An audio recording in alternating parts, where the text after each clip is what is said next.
Nigel Farage. Since the mistaken opening of negotiations by the last government on the sovereignty of the Chagos Islands, it turns out the British High Commissioner and others appear to have been bugged by the government of Mauritius.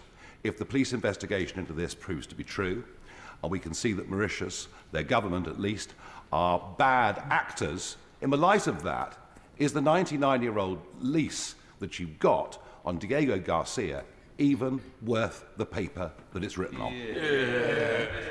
Well, of course, we note the reports with significant concern, but the honourable gentleman would understand that I'm not going to comment on an ongoing police investigation. As I pointed out yesterday, these obviously relate to historical conversations, not during the current round of negotiations, and we're absolutely confident that we've achieved a treaty that meets both our national security objectives, closes off a migration route, but also fundamentally respects the interests of Chagosian people. Gregory Stafford.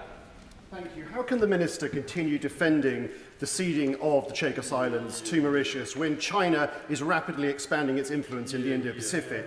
With no binding agreement against Chinese military involvement in the future, has the government recklessly compromised British and Allied security just to appease vested interests? Well, I completely reject what the honourable gentleman suggests, and this idea that somehow Mauritius is in hock to China, or that somehow it opens up a place for China. Let me be absolutely clear. Mauritius is one of only 2 African countries that haven't signed up to the Belt and Road Initiative. There is absolutely no way that we would have signed off a treaty, nor indeed the United States, across the national security apparatus, one that compromised any of our security interests or those of our allies. And let me be clear, the unequivocal support from the United States President, the Secretary of State, to the Defence Secretary and across the establishment makes clear that this is the right deal for our security and that of our allies.